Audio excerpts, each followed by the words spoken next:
Tom, you went to, okay, we'll go around your way. I don't care. Here, read my notes here. I hope mine's not as long as Howard's. That wasn't very long. That was good, Howard. If I can get That's on. good for Howard. Okay, I'll start off.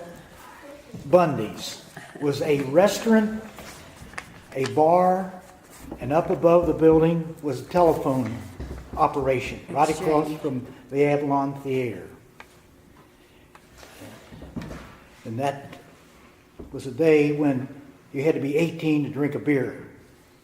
So here I'm coming in there, and I knew he wasn't going to serve me. I walked up, jumped up on the bar stool and sit at the bar.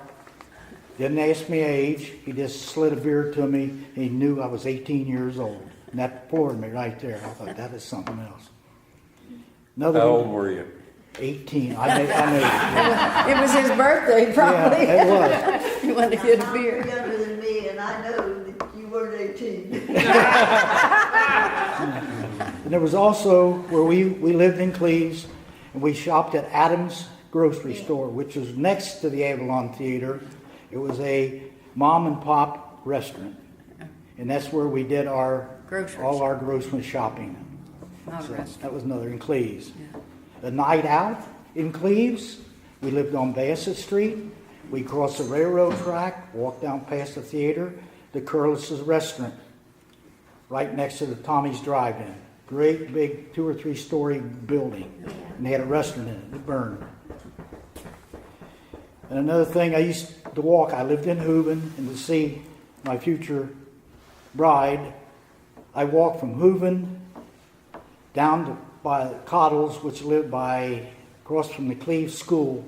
Reason why I stopped there, Carol would make arrangements with her girlfriend to go down there and stay with her. Then I'd come from Hooven over to see her. Walked over and walked back. This is after Taylor football and basketball practice.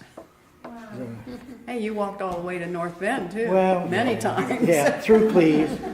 And another one, we lived on Bassett Street.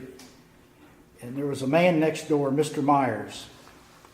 He was my hero in a way. There was a great big tall, looked like a flagpole, but it had a TV aerial. That's when you didn't have a dish, you have a TV aerial. And we used to get bad receptions we were down in the valley. So he had this big pole right by a window. So he turned his TV on, and he had like a steering wheel from a car, and he had a gear on his pole. So he'd reach out there and turn this gear and rotate the TV antenna to get good pictures. So I thought that was something else. He was way ahead of his time. And also, like once again, living on Bassett Street, we lived right by the train track. And when they go by, the kids would rush out and they would throw candy to our kids all the time. So I thought that was great.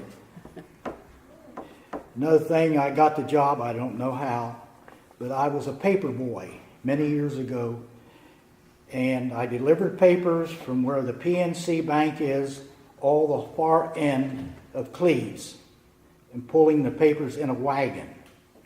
No, but anyway, it was a good job. I don't remember how much I made, but I made a couple of dollars, I guess. Steady. Maybe, yeah. And another one, on my vacation from work, I knew this man called Fuzzy Myers. He was in the postal service. There was a post office next to where the PNC Bank, both in the same building. And he hired me in there for a week to stick the envelopes in the pigeonholes to where they were.